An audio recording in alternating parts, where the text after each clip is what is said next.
the one you've all been waiting on, the blonde-haired kid. A mysterious figure introduced at the end of Kingdom Hearts 1. A somber tone introduces this figure to us, and that tone continues to be a common theme as we learn more about who Roxas is. He's always been characterized as edgy, a badass wielding 2 Keyblades. But in reality, Roxas' character is so much deeper. He isn't just an angry or different version of Sora. Being the nobody of Sora, Roxas' identity can sometimes have people comparing and contrasting who he is to Sora's personality, rather than building up an idea of who Roxas truly is. Which is pretty ironic, seeing as how a big part of Roxas' arc and introduction in Kingdom Hearts 2 is about grappling with his own autonomy outside of Sora. It's not like I blame people for comparing the two, or not looking at Roxas' own character. The narrative of Nobodies is given to us by Xemnas, an unreliable narrator, and someone who doesn't truly want us to understand what Nobodies are. He wants them to feel like empty husks, unable to have their own sense of self for his own nefarious purposes. Of course, his plans fail, as Roxas becomes one of the deepest characters who resonates with so many people due to how he deals with identity, as well as how he handles grief and loss. Welcome to the Psychology of Roxas. Hi, I'm Bio-Roxas. That's such a weird way to introduce myself after that. Anyways, you might know me from my deep dives into mechanics and animations that make Kingdom Hearts look and feel good. Recently, I've been using my professional job in clinical mental health counseling to dive into the psychology of characters to help people understand why it is that they resonate with the character so much. I've done a couple now that you might have seen before, and would love to continue to work on these kinds of videos, so if you're interested, make sure to subscribe. I also want to thank my supporters from Patreon and YouTube memberships really quickly that make it possible to focus on these large-scale videos. Thank you so much for your support. It truly means the world to me and makes sure that I can keep doing these. So if you want to become a patron or become a channel member, check the links down below. Without further ado, let's get on with the video.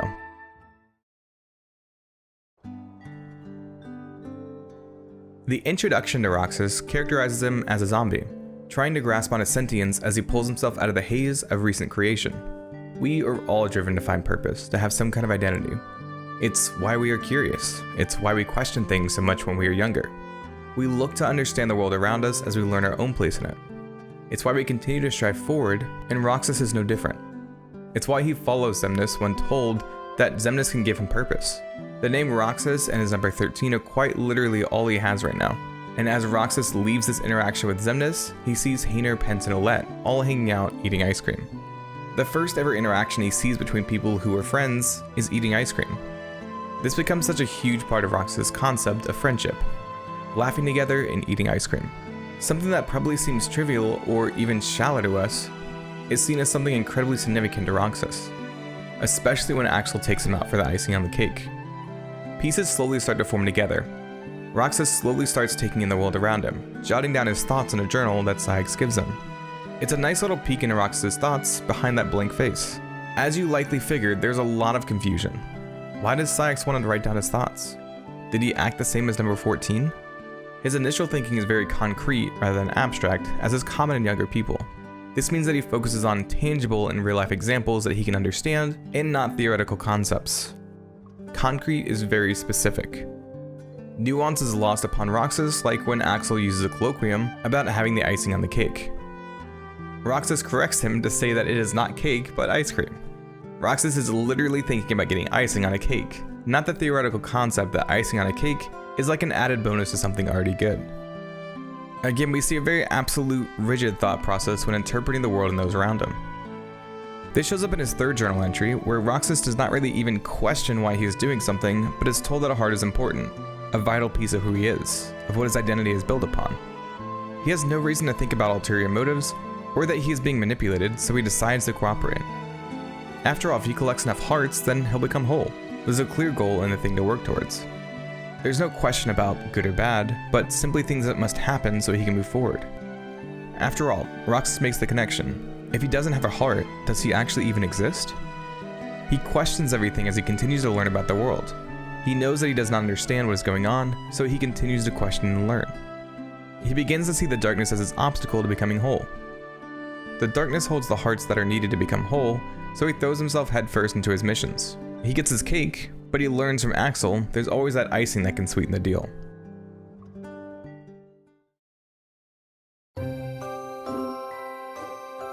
Roxas begins forming a connection with Axel early on, eating ice cream with him pretty consistently, further reinforcing this connection between friendship, laughing, and ice cream. And this is his routine: missions, ice cream, and friends. As suddenly as it starts though, Axel leaves. The person he'd become friends with is suddenly cut off. Roxas handles it pretty well though, continuing to go up and eat ice cream by himself after his missions. His new partner, Xion, eventually joins him on their third day of work together. He starts warming up to her, considering that maybe they'll be friends since they've started to share ice cream together. Throughout these next few days, Roxas begins to emulate Axel, using his phrase icing on the cake, and taking Xion up to the clock tower to share ice cream. While it is a fast development, it is interesting to see how Roxas goes from the concrete thinking to a more abstract kind of thinking, or at least working towards that. Roxas right now is in that mirroring phase, where he is mimicking Axel's mannerisms as he starts to figure out why people act the way that they do. He understands that when he needed help, Axel treated him like a friend and helped him find some semblance of self. So Roxas, in an effort to do the same for Xion, mirrors Axel. Through this mirroring while Axel is away, Roxas begins to understand more about himself and friendship in general, shifting away from that concrete thinking to abstract thinking. And then, Roxas collapses. I always wondered, how fast would Roxas have grown if he had continued on in such a fashion? Would he have ended up being even more similar to Sora? Obviously, it's no use asking questions about things that we can't know the answers to, but it does make me wonder. Would he have just continued on in this manner, growing more and more like Sora, if nothing else bad had happened, or would things have still been the way that they were?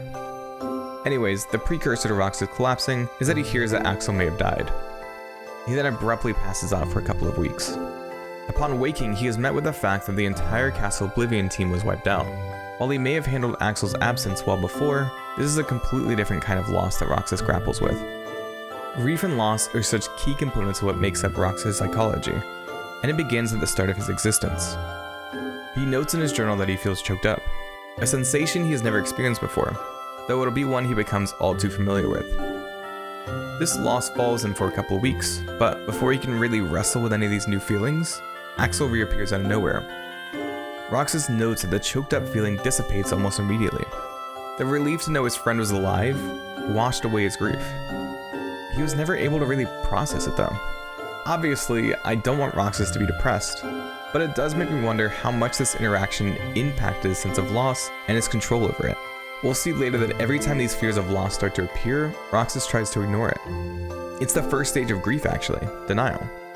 So it's not too surprising to witness, I guess. But I do wonder if Roxas spends time on this stage far too long because it continues to be reinforced that if he just keeps pushing forward, keeps doing what he thinks is right, that things will work out in the end. Seeing Roxas with the burden of grief lifted though is really nice. He was so worried over Axel and is so excited to see him now and eat ice cream and catch up. It's nice to see Roxas becoming so much more lively as it continues to work out his identity. Seeing the difference between how he was at the beginning and how he acts now is like night and day. But as one loss is regained, Roxas experiences another emptiness as Xion goes missing almost as soon as Axel returns. His worry grows, and when he finally finds her, the first thing he does is take her to go get ice cream. There's a nice moment where Xion confides in Roxas and Axel about the loss of her Keyblade. Her purpose, her entire identity, is in collecting hearts, and when she loses that, she loses her way. In an effort to aid, Roxas reaches out to help her because that's what friends do, or at least that's what Axel says friends do. It is so interesting to see how these almost offhand comments that Axel makes are cemented in Roxas' idea of what makes someone a friend. The life that Roxas is living right now seems ideal, and he starts to question what the point of Kingdom Hearts even is. It makes sense. If Roxas is content and happy to continue what he is doing right now, why would he want to change that? Without his memories of a past life, Roxas has nothing to compare his new life to. He has a routine with going on missions and collecting hearts, and he has his friends, whom we can pretty safely assume he cares very deeply for. This marks the moment where Roxas begins to realize that he can think for himself.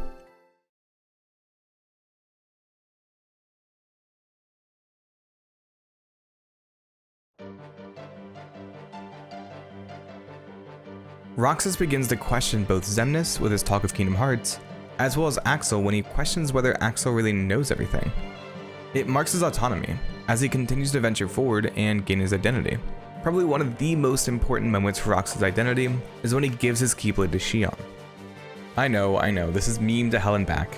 Roxas, that's a stick. But this is an important moment for him and further solidifies Roxas' autonomy.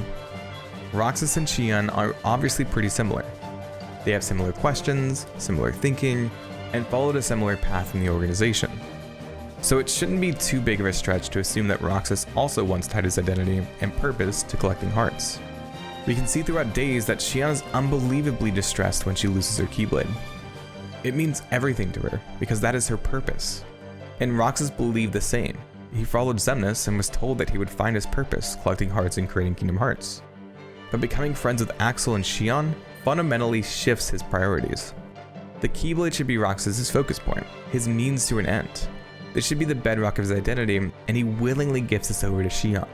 He symbolically sacrifices his purpose, his meaning in life, to help his friend. I think this marks a significant moment and a shift in purpose for Roxas. He begins to care less about getting his heart back and cares more about connecting and helping his friends. The focus is no longer creating a heart, but connecting his heart. Though of course he doesn't realize this at the time, thinking that he doesn't have a heart or that he can even grow one without the help of Kingdom Hearts. He usually follows the direction of others, which he even did here by teaming up with Xion per Axel's encouragement. But to selflessly give up his weapon in order to help a friend, that was completely his decision. His genuine excitement when she does indeed regain her ability to wield her own Keyblade is so heartwarming, and shows just how much he cares about his friends. I know I already mentioned this before, but it is so crazy how much more animated Roxas has become since the beginning. I just love to see him come alive in this game. But of course, with every positive thing that happens to this tragic trio, something must even out the balance. Axel plants in Roxas' mind the idea that nothing lasts forever. These days of missions and ice cream won't last, which is something that's probably never crossed his mind. There's this continuing contrast between connection and separation that I'm not sure I ever really paid attention to with Roxas' journey. There's a constant back and forth where he has to deal with these painful losses while trying to enjoy the time he has together with his friends. This continues to be a trend we see throughout his time with the organization. One thing I want to note here that is kind of interesting is that during these conversations on the clock tower, we learn why Roxas goes on a week-long summer vacation in Kingdom Hearts 2. Axel portrays it as a dream come true to have a whole month off, to which Roxas responds that he could probably deal with 7 days, but a whole month is too long, which is actually the length of time that you play as Roxas in Kingdom Hearts 2. The vacation gives us evidence though that Roxas is still naive, not really knowing how to fill his free time that day since all he liked to do was spend time with his friends and eat ice cream. After this relaxing day with the three end up meeting for ice cream again, we are met with another loss. Axel removes himself for a couple days on recon, and once he returns, Xion then takes her leave. And thus begins Roxas' second bout with grief.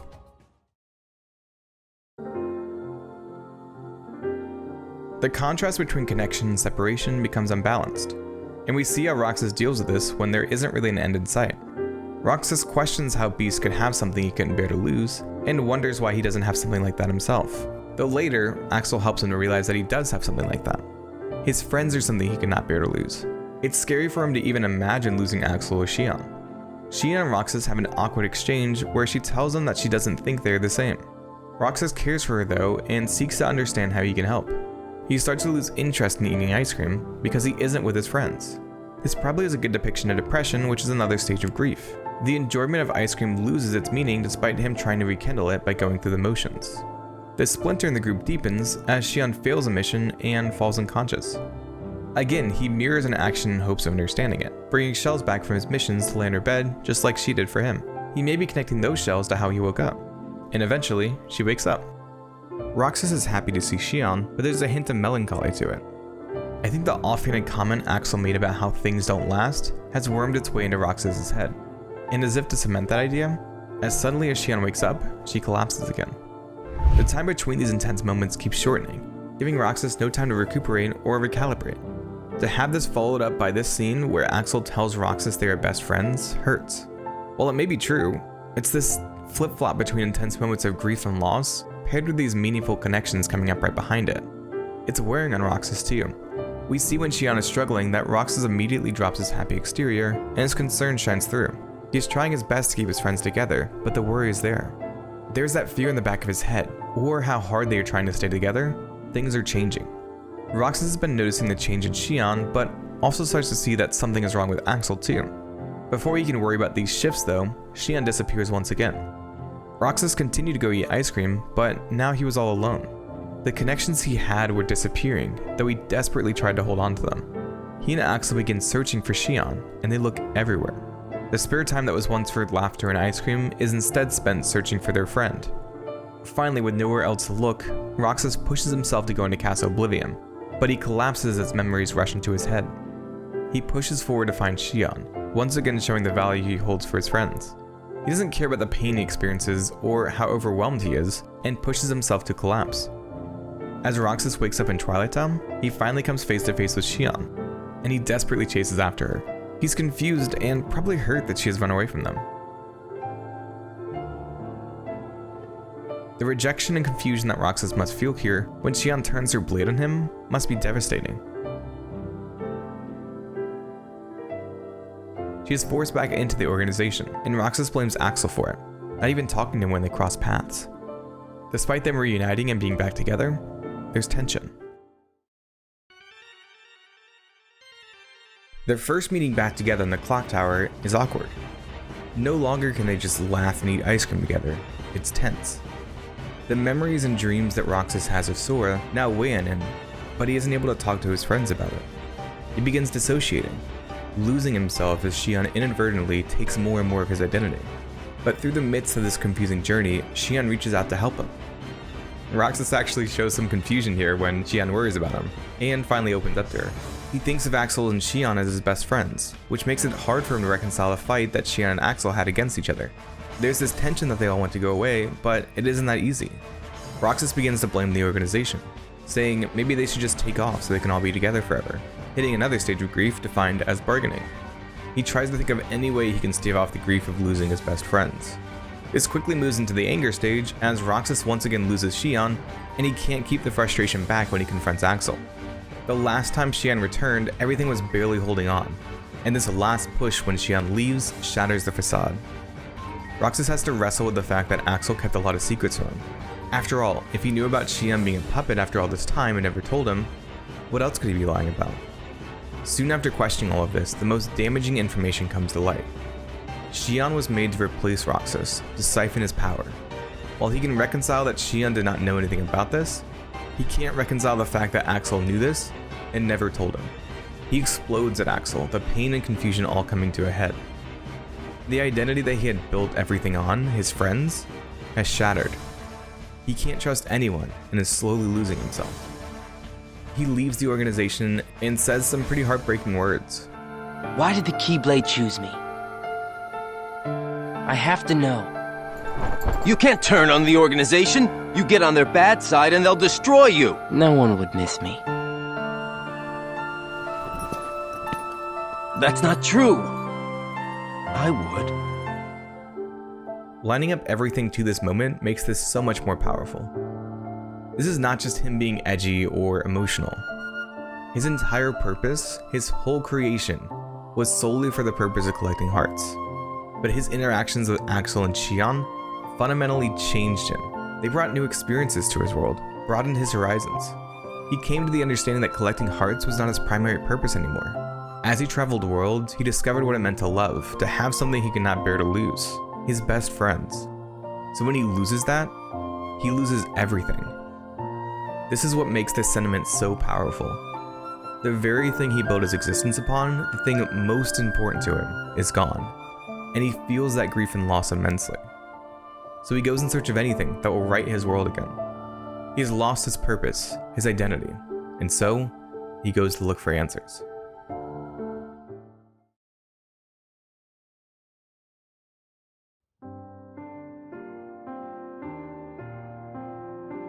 He can't find any answers though, ending up back at the usual spot. Forlorn, he looks out, wondering what he was thinking. In the midst of this questioning, Xion appears. One last connection before the end. They enjoy a final ice cream together in silence before Xion reveals herself to be Roxas' enemy. She takes on the role of the villain in order to force Roxas to fight her. She knows that he would never hurt her, and that if it came down to destroying her or giving up his own life, that he would sacrifice himself in a heartbeat. I think this moment gets overlooked often. Roxas' whole identity is wrapped up in his friends. It is what gives him purpose and what has become the most important thing to him, overshadowing the purpose of the organization. And Xion knows this. She made a hard decision, causing Roxas to deal with such unimaginable pain as he loses hope in his friend. And as the ending blow knocks Xion to her knees, Roxas immediately starts to forget. Shion comforts him, letting him know it wasn't his fault, trying to soothe the wounds that were freshly cut into Roxas's heart. But as she fades, the memories and connection flares awake once more, and he desperately catches her hand, asking a single question, a singular plea that encapsulates all of the time that they have spent together. No! Shion! Who else will I have ice cream with?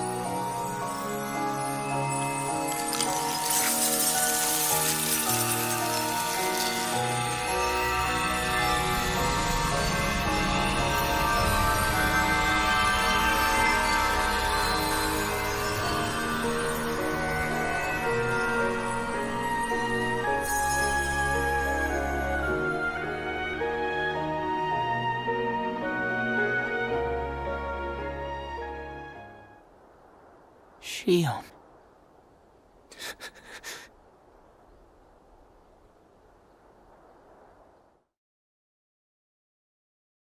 With all of the context of who Roxas is and what he believes true friendship is, this line breaks me. Who else will he spend time with? How will he go on without his best friend? It's a pain many of us have held, losing someone dear to us, and wondering how we'll go on. But for Roxas, he doesn't have the words to express that, and it comes out as, who else will I have ice cream with? It's a powerful moment that greatly impacts Roxas, who immediately flies into a flurry of rage, unlocking the sync ability and calling forth Oathkeeper and Oblivion. There could be many reasons why he uses these Keyblades in particular.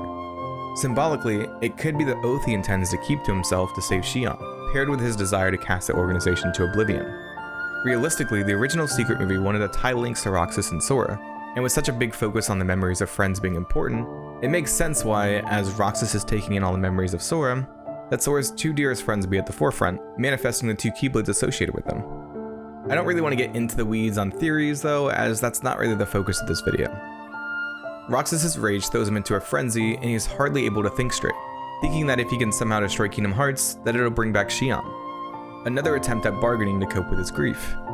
He so desperately wants to go back to those Clock Tower days, and he doesn't care who he destroys or hurts to do that.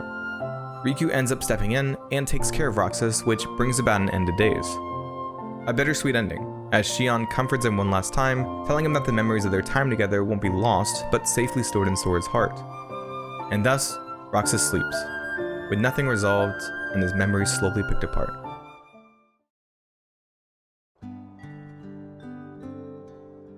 Roxas is placed into the simulated Twilight Town as Sora's memories are reconstructed.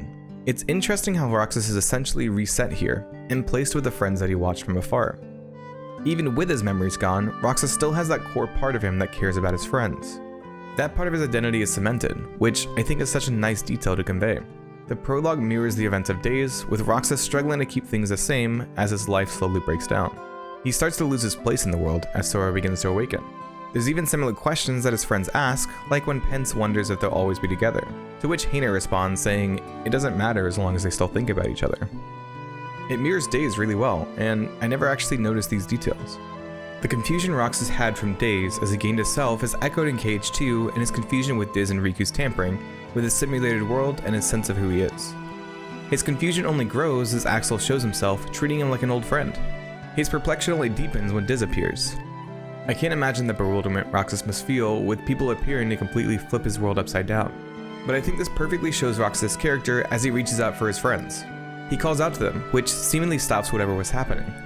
Even here in this fake fantasy world, Roxas can't have any wins, as when something positive happens, he either is hit with more confusion, or he passes out as Sora continues to be restored.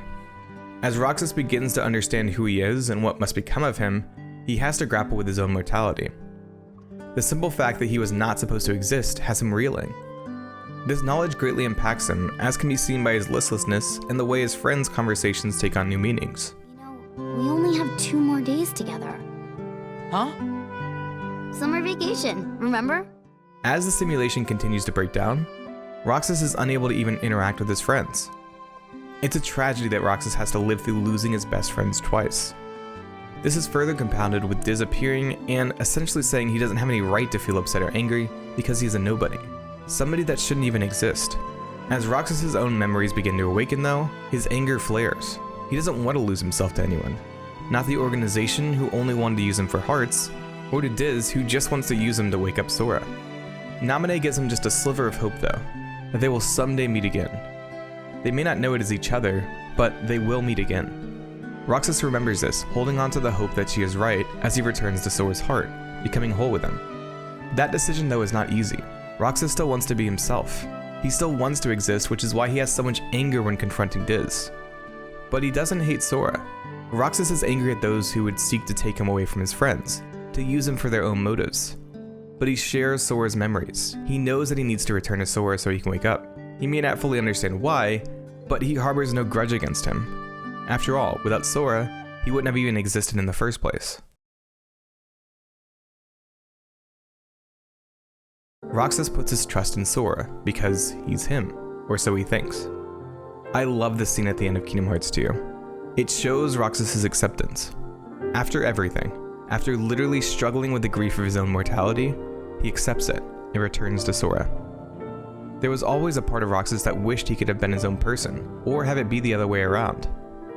We actually had a peek at this in the data representations of Roxas and Sora. If Sora never grew up to the events of Chain of Memories, I think the data Roxas we see would characterize how the real Roxas would be feeling. Being trapped in someone so naive, who couldn't understand Roxas' pain and struggle with identity, would cause so much anger and frustration. Being forgotten or losing his friends is important to Roxas, which is why he is so biting. After all, he's heard it multiple times that even if he isn't together with his friends, the memories they have together will be all they need. He also said something profound here. And by deciding that hurt was the key to remembering, you gave up all hope of ever being free from it. The hurt owns you now, Sora. Don't you see that? It's a wound that will never mend. That hole in your heart will grow bigger until darkness finally claims it. It's almost like this is the future of Roxas if Sora never grew up. We obviously see that Sora does a lot of growing after Kingdom Hearts 1. The hurt that Roxas held would continue to deepen, until he was consumed by darkness. Roxas is a great figurehead for this part of Recoded because what he talks about resonates with his character so much. If only Roxas could truly forget the friends and the people he cares about, then maybe the hurt wouldn't consume him. The time he shared with Axel and Xion is empty. The pain hurts. This pain isn't a game to Roxas, and it's why he becomes so angry at Sora, treating it in what he interprets as naivety. He wants Sora to understand what he feels, but he soon learns that Sora does understand. It's the simplicity with which Sora validates Roxas' existence that is so powerful to him. Everyone always saw him as an empty vessel, a literal nobody that was simply a tool. Sora shoulders his burdens, his pain, and shows that he truly does understand hurt and can carry that too. This comes to fruition in Dream Drop Distance, when Roxas channels his hurt into Sora, where Roxas realizes why it had to be Sora. I think this is the moment where Roxas finally, fully, completely accepts his grief. The acceptance helps him come to terms with his role in Sora's journey, and he helps push Sora forward. And that would have been the end of it, but Roxas retains himself inside Sora. The memories and experiences he had created a heart, and Sora's right. He wasn't Sora but someone different. His own person. And his heart was able to reach Xion's, sparking both of them awake and allowing him to fuse with the replica to finally return and become his own person. He had been to hell and back. He had fought to save his friends and lost himself in the process, returning back to Sora. But he never gave up hope. And I love this resolution. The return to the people he cared most about. The people he could not live without. His best friends. Gotta run. Good luck. All right. What now? Huh?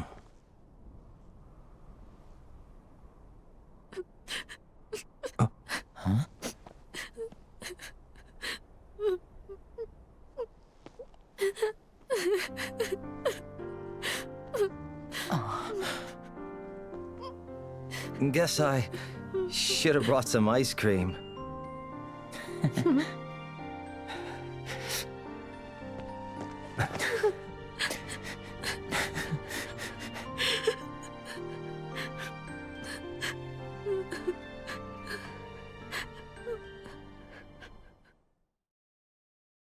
This scene always breaks my heart.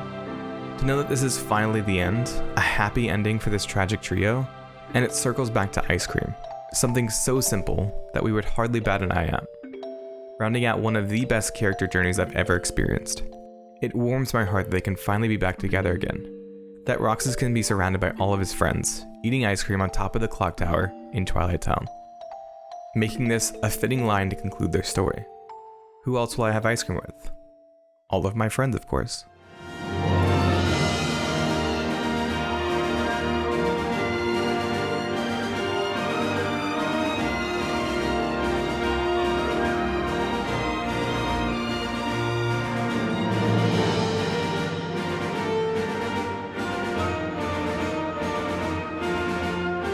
And I think that is the end of the psychology of Roxas.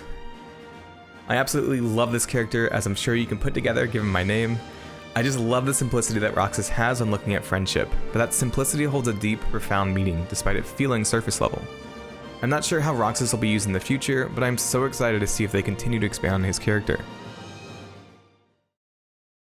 I didn't know exactly where to put this, and so I'm kind of just putting it on the end, but I did want to address that while we can see the stages of grief briefly through Roxas, the actual concept of grief is so much more complex than just simply accepting it and moving on. If you are dealing with a loss, know that it takes a lot of time to process that, and everyone moves at their own pace. Something that I tell my own clients is that grief doesn't get smaller as you move forward. A better way to envision it is that hole that you feel is going to stay there. You simply build around that hole. It doesn't really get smaller, more so we build out around it. Our experiences surround it, and it all becomes part of our story, what makes us, us. So don't try to push down your grief, embrace it. The sadness and the pain that you feel isn't a thing to feel ashamed about or something you need to hide. Sadness indicates that we value something, so value and honor the memories that you have, because that's what's important. Eventually that stinging pain will get easier to manage, but sometimes it's okay to not be okay. And sometimes it's okay to be sad. Thank you so much for watching this video, and I hope it gave you a better appreciation for Roxas. If you got this far, comment winner, and you'll get a free sea salt ice cream. Not really though. If you have a second, I would actually greatly appreciate if you subscribed or shared this video. If you want to go the extra mile, I have opened a Patreon and channel memberships. I have supporters on screen now, but if you want to support me, this is the absolute best way. For as little as $1 a month, you can help fund all of my projects. It is so helpful. If you enjoyed this video, I've made other videos on Sora and some other characters from Kingdom Hearts, as well as Cloud from Final Fantasy VII, so be sure to check those out by clicking the cards on screen. Again, thank you so much for watching, and I will see you in the next video.